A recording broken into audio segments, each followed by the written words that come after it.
जिभेवर ठेवताच विरघळणारा पारंपरिक श्रीमंत गोडाचा पदार्थ म्हणजे त्रिपुर सुंदरी. नाव थोडं वेगळं वाटतंय ना, पण याला त्रिपुर सुंदरी असं नाव का पडलं असावं? बरं, यामध्ये बघा मी इतकं सारण गच्च भरलेलं आहे की तुम्हाला हे दाबलं यावरून लक्षातच आलं असेल. किती किती मऊ लुसलुशीत आणि गच्च सारण भरलेली ही त्रिपुर सुंदरी बनवून तयार झाली आहे. याच्या हे असं कडेपर्यंत सारण पोचलेलं असतं. यामध्ये आपण जे काही जिन्नस वापरले आहेत ते थोडे वेगळे आहेत. ही त्रिपुर सुंदरी बनवल्यानंतर वाढण्याची प्रथासुद्धा थोडी वेगळी आहे.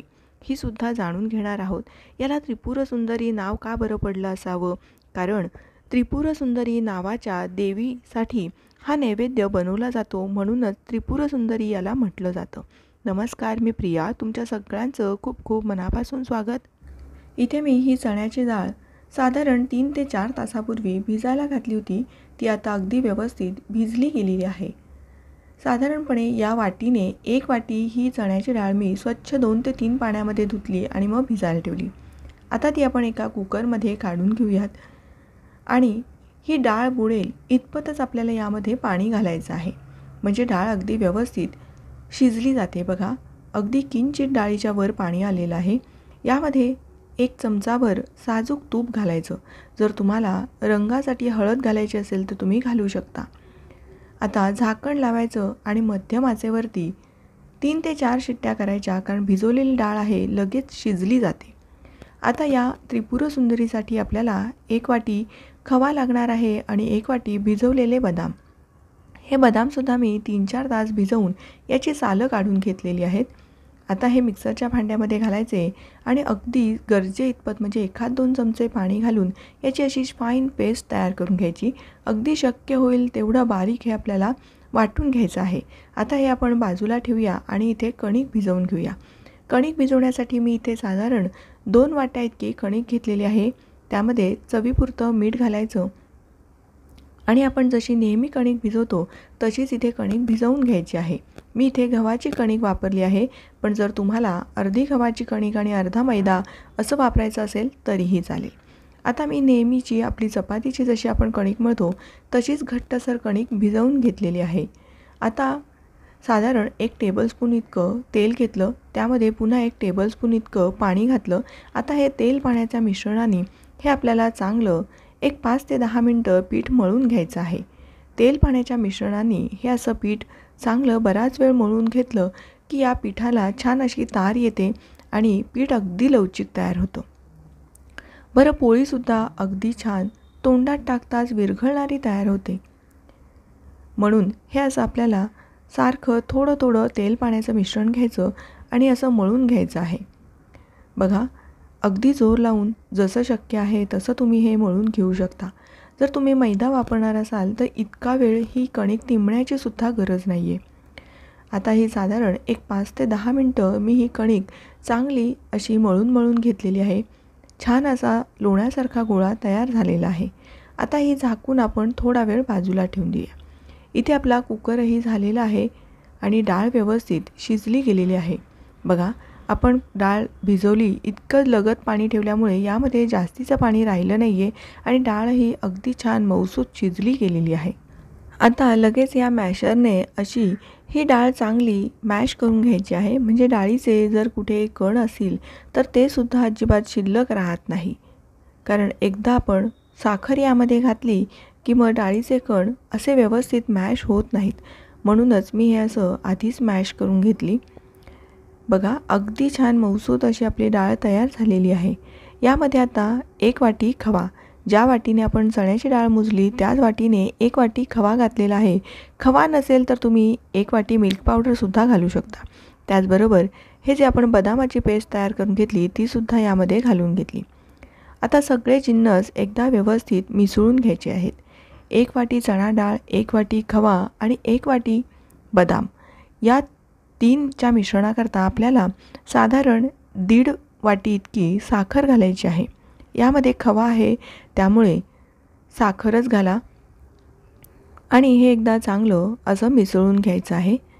गॅसवर ठेवण्यापूर्वीच हे चांगलं असं मिसळून घ्यायचं आणि मग हा कुकर आपण आता गॅसवर ठेवूया. जसजशी साखर विरघळायला लागते तसं हे मिश्रण काहीसं पातळ होत जातं. यामध्ये हे असं बदाम आणि मावा घातल्यामुळे याला श्रीमंत गोडाचा पदार्थ असं म्हटलं जातं. बघा, साखर विरघळल्यामुळे बरंचसं मिश्रण पातळ झालं होतं. अजूनही आपलं पुरण हे तयार झालेलं नाही आहे. आपल्या पुरणपोळीसारखंच हे पुरण तयार करून घ्यायचं असतं.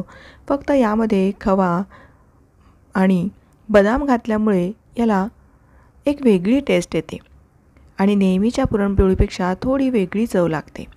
अजूनही आपलं पुरण तयार झालं नाही आहे, कारण यामध्ये मी पळी रोवून पाहिली तर ती उभी राहिली नाही. पुन्हा मी एक 4-5 मिनटं हे पुरण असं चांगलं तयार करून घेतलं आणि मग यामध्ये पुन्हा ही पळी उभी केली तर आता ही पळी उभी राहिली आहे. याचाच अर्थ आपलं पुरण बनवून तयार झालं आहे. मी गॅस बंद केला आणि मग यामध्ये वेलची पावडर घातलेली आहे. गॅस बंद केल्यानंतर वेलची घातली म्हणजे त्याचा स्वाद यामध्ये अगदी छान टिकून राहतो.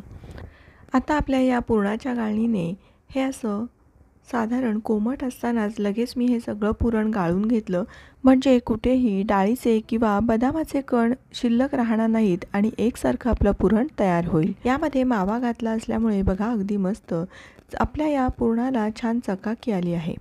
इथे आपलं पीठही चांगलं तिंबलं गेलेलं आहे. बघा, इतकं छान याला तार वळली गेलेली आहे. हे असं एकदा मळून घेतलं. तेल पाण्याच्या मिश्रणाने आपण कणिक चांगली तिंबवून घेतली असल्यामुळे ती अगदी छान लवचिक अशी तयार झाली आहे. आता छोट्या लिंबा एवढा गोळा घ्यायचा आणि त्याच्या दुप्पट किंवा तिप्पट आपल्याला सारणाचा गोळा घ्यायचा आहे. बघा, मी अगदी साधारण चौपट असा हा गोळा घेतलेला आहे. आता आपण जसं नेहमी पुरणपोळीला करतो तसंच करायचं आहे. गव्हाच्या कोरड्या कणकेमध्ये मी हे पीठ घोळवून घेतलं आणि अशी वाटी तयार करून घेतली. आता यामध्ये सारण घालायचं आणि बघा, हे असं मी दाखवते तसं अंगठा असा वर वर उचलत जायचा आहे आणि पुरण आत दाबत जायचं. अंगठा वर उचलत गेलं की पीठ वरच्या बाजूला सरकलं जातं आणि एकसारखं सगळ्या बाजूने सरकल्यामुळे ही आपली लाटी अगदी व्यवस्थित तयार होते. सगळ्या या कडा एकत्रित आणून अशा बंद करून घ्यायच्या. आपली ही लाटी बनवून तयार झाली आहे. आता लाटण्यासाठी आपण इथे एक बटर पेपर घेतलेला आहे. बटर पेपर नसेल तर साधा पेपर वापरला तरीही चालेल. आता कोरड्या पिठामध्ये हे घोळवून घ्यायचं, पण अगदी कमीत कमी पीठ लावायचं आहे, कारण फार पीठ लावू नये. आता हे आपण बटर पेपरवर एकसारखी ही अशी लाटून घ्यायची. लाटण्यापूर्वी हे असं सारण अगदी कडेपर्यंत पोचायला हवं म्हणून हे असं दाबून घेतलं आणि मग कडेने हे लाटायला घेतलं. एकाच बाजूने बघा मी हे लाटते आहे. बरं, बटर पेपर घेतल्यामुळे ही पोळी सरकवायला अगदी सोपी होती आणि साधा पेपर असो किंवा बटर पेपर खालीसुद्धा हे ते चिकटलं जात नाही आणि जास्तीचं पीठ मैदा काहीच लावण्याची गरज लागत नाही.